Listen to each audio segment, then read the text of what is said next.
नमस्कार। ऐतिहासिक विरासतों की देखने की इच्छा लिए हुए हम एक बार पुनः बांदा जिले के प्रसिद्ध किले कालिंजर दुर्ग में आए हुए हैं।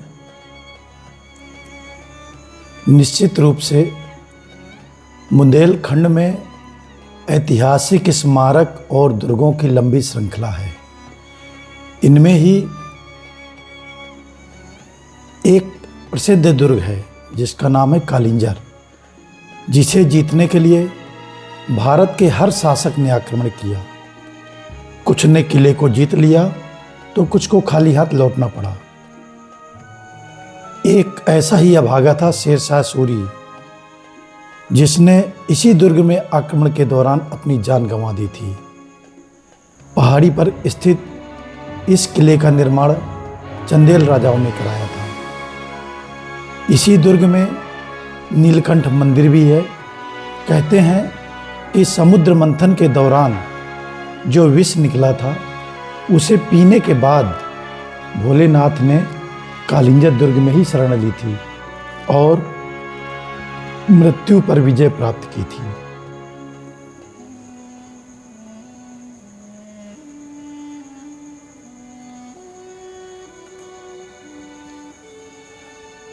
कालिंजर किला उत्तर प्रदेश के बांदा जिले में विंध्य पर्वत पर बना हुआ है। यह भारत के सबसे विशाल और अजेय किलों में से एक है। हिंदी पौराणिक कथाओं के मुताबिक समुद्र मंथन के बाद जब भगवान शिव ने जहर पी लिया था तो वे कालिंजर आए थे और काल को हराया था। यही वजह है कि इस किले में शिव मंदिर को नीलकंठ कहा जाता है और उसी नीलकंठ के मंदिर के दर्शन हेतु हम सभी लोग धीरे धीरे नीलकंठ मंदिर की ओर बढ़ते हुए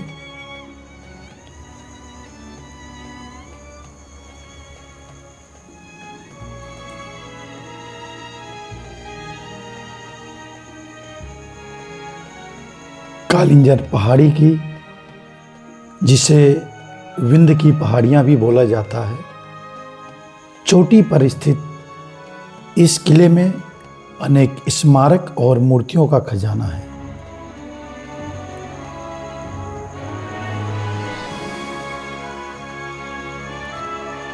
चंदेल वंश के शासनकाल की भव्य वास्तुकला यहाँ देखते ही बनती है। इस विशाल किले में भव्य महलों के खंडहर और छतरियां हैं, जिन पर बारीक डिजाइन और नक्काशी की गई है।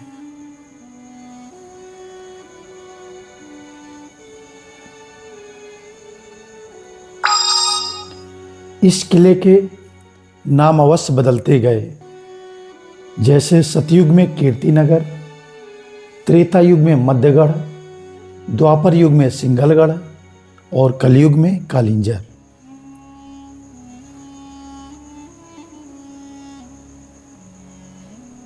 जब चंदेल शासक आए तो इस पर महमूद गजनवी, कुतुबुद्दीन ऐबक, हुमायूं ने आक्रमण कर इसे जीतने का प्रयास किया, पर वह कामयाब नहीं हो पाए। अंत में अकबर ने 1569 ईस्वी में यह किला जीतकर बीरबल को उपहार स्वरूप दे दिया। बीरबल के बाद यह किला बुंदेल राजा छत्रसाल के अधीन हो गया। इनके बाद किले पर पन्ना के हरदेव शाह का कब्जा हो गया और जब अंग्रेजों का वर्चस्व कायम हुआ तो 1857 की क्रांति के कुछ दिन पूर्व ही 1812 ईस्वी में यह किला अंग्रेजों के अधीन हो गया।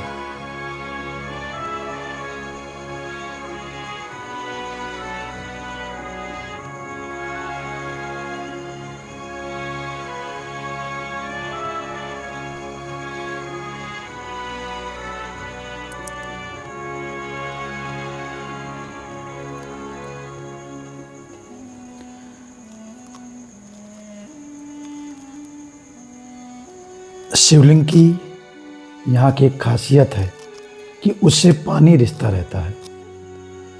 इसके अलावा सीता सेज, पाताल गंगा, पावन कुंड, बुढ़ा बुढ़ी ताल, भगवान सेज, भैरव कुंड, मृगधार, कोटि तीर्थ, चौबे महल, जुझोतिया बस्ती, शाही मस्जिद, मूर्ति संग्रहालय, वाउचोप मकबरा, राम कटोरा ताल, मजार ताल, राठौर महल, रनिवास, ठाकुर मतोला सिंह संग्रहालय, बेला ताल, सांगरा बांध, शेर शाह सूरी का मकबरा व हुमायूं की छावनी आदि निर्मित हैं। चूँकि हम लोग बहुत देर से आ पाए हैं और हमारे पास कन्वेंस की भी दिक्कत है। जिस बस से हम लोग आए थे वह बस किले के प्राचीर तक नहीं आ पाई, इसलिए हम सभी लोग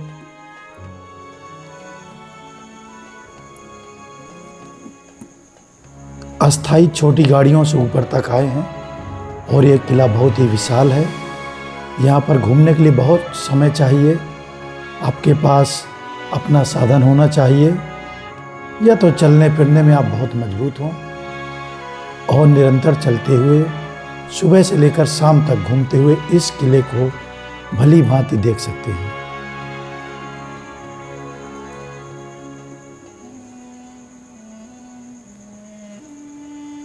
इस किले में कई ऐसे मंदिर भी हैं जो गुप्त काल के हैं।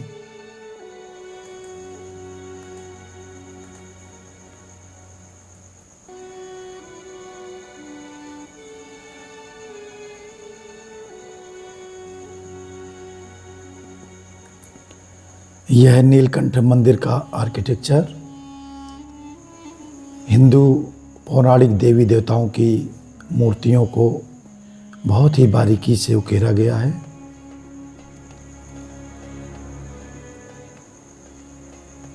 निश्चित रूप से इस मंदिर में पत्थर में कलात्मकता देखते ही बनती है।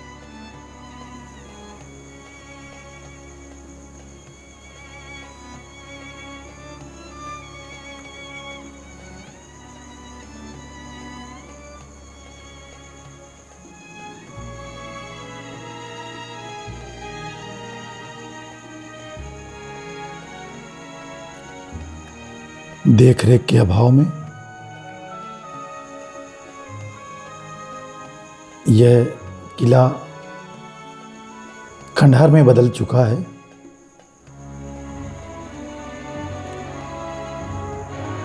यदि आप दिल्ली के लाल किले, आगरा के लाल किले या राजस्थान के किलों से तुलना करेंगे तो यहाँ पर आपको महलों की जगह खंडहर ही दिखाई देंगे।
यहाँ ग्रीष्म काल में भयंकर गर्मी पड़ती है और लू चलती है।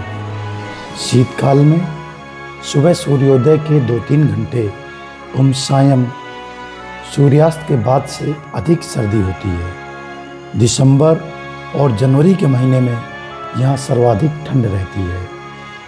अगस्त और सितंबर का महीना वर्षा ऋतु का होता है। यहाँ की मुख्य नदी बागई है जो वर्षा काल में उफनती हुई बहती है।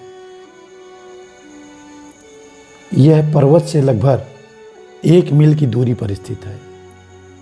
यह पन्ना जिले में कौहारी के निकट बृहस्पति कुंड से निकलती है और दक्षिण पश्चिम दिशा से उत्तर पूर्व की ओर बहते हुए कमासिन में यमुना नदी में मिल जाती है।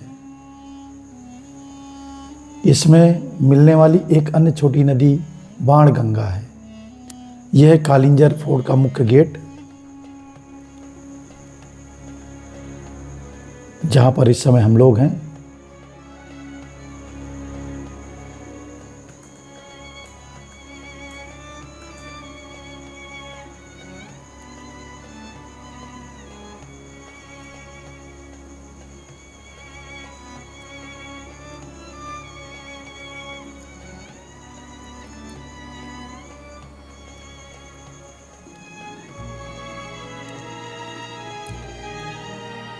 और संभवतः जब शेरशाह सूरी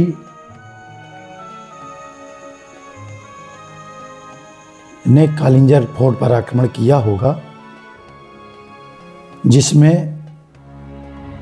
कालिंजर विजय अभियान में ही तोप का गोला लगने से शेरशाह सूरी की मृत्यु हो गई थी और पहले उसे अस्थायी रूप से इस किले में ही दफनाया गया था। बाद में सासाराम में उनके पुत्र ने एक मकबरे का निर्माण करवाया और वहाँ पर शेरशाह सूरी को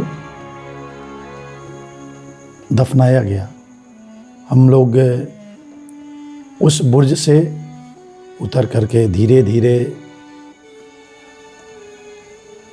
पुनः नीचे की ओर जाते हुए, और बहुत ही सुंदर प्राकृतिक दृश्य हैं ये।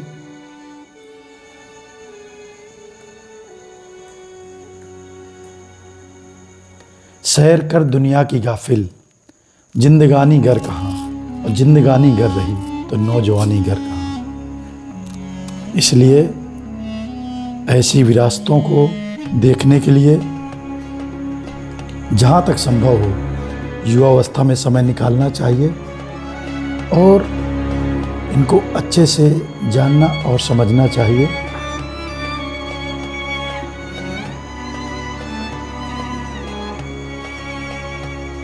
इस ब्लॉग में बहुत सी जानकारियाँ अधूरी हैं क्योंकि हम लोगों के पास टाइम नहीं था। अगले ब्लॉग में जब कभी हम यहाँ दोबारा आएंगे तो संपूर्ण जानकारी और संपूर्ण महलों को आपको दिखाते हुए आपसे रूबरू होंगे। धन्यवाद।